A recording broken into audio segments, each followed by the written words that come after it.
Support comes from the Missouri Forest Products Association, saluting Earth Day on April 22nd with an ongoing commitment to help offset carbon emissions with sustainable harvesting of Missouri forests. Details at choosewood.com. This is St. Louis on the Air from St. Louis Public Radio. I'm Elaine Cha.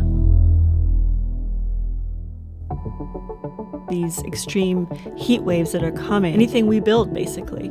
Extreme heat's impact on farmers. The cost versus code situation. The concrete has a thermal mass. What can we do with some simple things?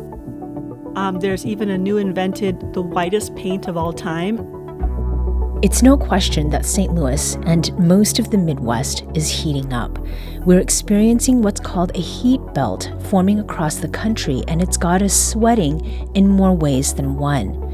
So even as we unpack our sweaters in anticipation of cooler autumnal temps, you may want to consider whether your home can take the heat next summer, or perhaps sooner when the next heat wave hits. Here to share some of her recent reporting on the personal and environmental dangers of hot houses, we have Holly Edgell, managing editor of the Midwest Newsroom at NPR. Holly, welcome to St. Louis on the Air. Thank you.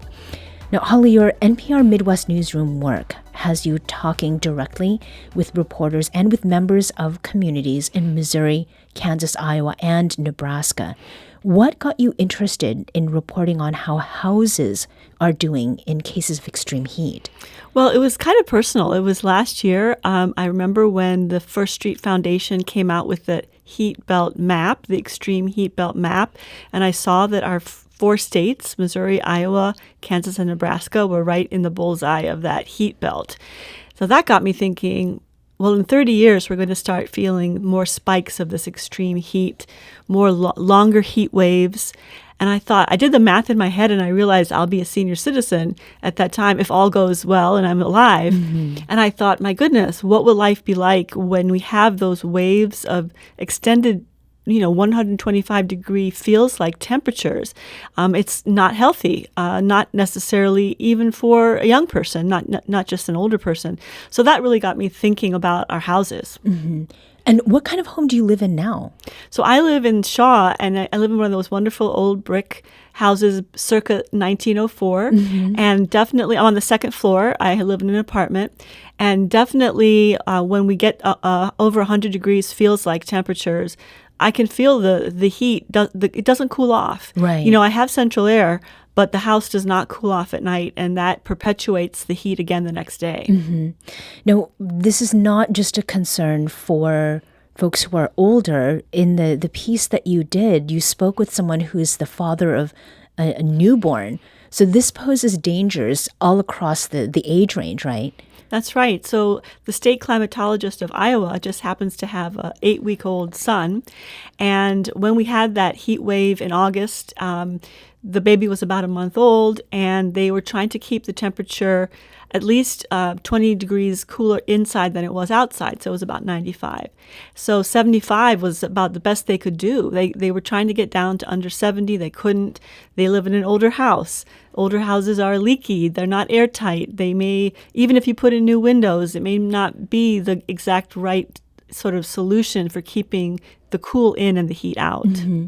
Now, we have talked with meteorologists on the show about record temperatures in February.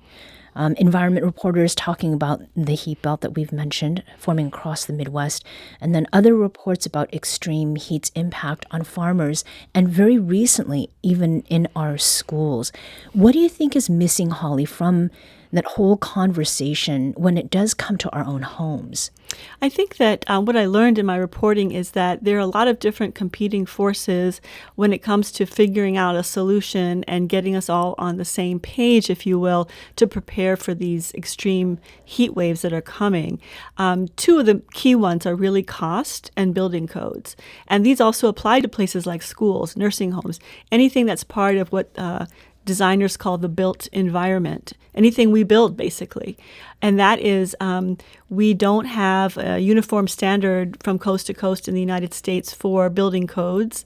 And the codes that we do have are voluntary. They can be legal at 2009, the year 2009, which you can imagine those are not going to be forward-thinking, future-focused codes. Sure. Now, what happens if you use more stringent codes, the latest one is 2021, you will be paying more money, most likely, to either retrofit your home or put the latest technology and materials into a new home. And so builders have the really real concern that they will price home buyers out of the possibility of buying a new home. And so you have these two colliding sets of problems. And what I found, it was kind of disturbing, is no one body, no one group exists to kind of pull everything together. So, Holly, what are some of the solutions that environmentalists and architects are coming up with together? Well, the good news is a lot of people are working on a lot of different ideas. Again, though, you get this feeling that people are not on the same blueprint, so to speak. There are a lot of different ways of thinking about everything from how to site a house on a lot so that it doesn't get the sun. There's even a new invented, the whitest paint of all time out of Purdue University that you could paint your walls with to deflect the sun. There are different kinds of insulation. There are different kinds of HVAC systems coming online. But one of the most interesting things that I came into contact with in my work was the idea of using concrete. Now, concrete as a material does itself generate carbon dioxide, which is what's polluting our air.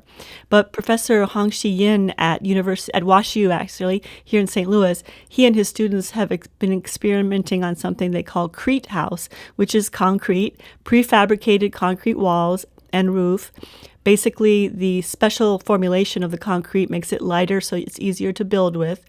But what they found when they put it together was, even before putting in an HVAC system, the concrete has a thermal mass. And what that means is it traps heat within the concrete so it doesn't come into the home. And then it releases that heat at night just naturally without any kind of HVAC, which is fascinating. Also, we don't think a lot about ventilation in our homes the way people in tropical countries and parts of the world do. Building more flexible and nimble ventilation that works in the hot times but can be closed in the cold times. So these are some of the things that are happening.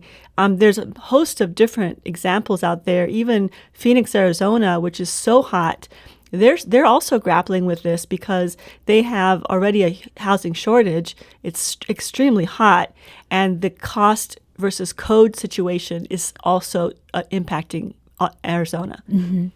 And in the reporting that you did, you also spoke with someone who has a national level understanding of things, but also understands those details. Is there maybe one or two things that you learned that people can do without having to make a big investment in order to keep their houses cool as these warming trends continue? I think one of the main things is that airtight situation. You could probably have someone from a local heating and cooling place come in and check to make sure that you're keeping your cold air in and your hot air out. One of the biggest things that I learned was the way that you plant and landscape. Trees can actually funnel cool air toward your house. Vegetation can help. All of those types of things. So when you're thinking about either building or planting, these are two things that are, you can do that won't cost you an arm and a leg. From there, you can look at your roof. Is it a dark material? We paint, we have a lot of brick here in St. Louis, a lot of dark materials. What can we do with some simple things like that? And a designer and architect, both of those folks can give you some ideas, and they probably won't charge you an arm and a leg just for some ideas. Mm-hmm. And do you think that there is some now a little more incentive for people to do this? We're not on the front end of it. We're sort of in the middle, That's maybe right. at best. What are some signs that people are just more keyed into this or clued into it? Well, I do think people are on an individual basis aware. I think what we need to see, we don't have as a nation a national adaptation plan, which is also something I learned. So any knowledge that is gathered doesn't necessarily trickle down to the average person. But I know that people are aware and are trying to do what they can on the front lines. I think that it's going to take a village, literally all of us, to get on the same page quickly, because this is a matter of urgency. Holly Edgell is the managing editor for the Midwest Newsroom at NPR. Holly, thank you for joining us. Thank you.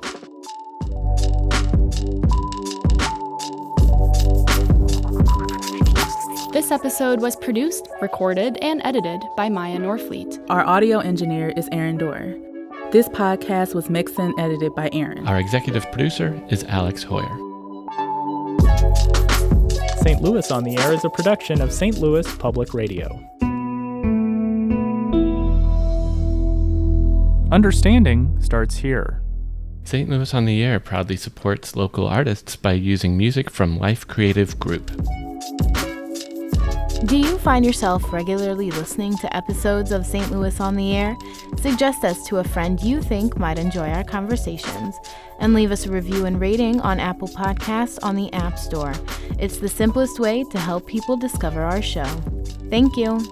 St. Louis Public Radio is a member-supported service of the University of Missouri St. Louis.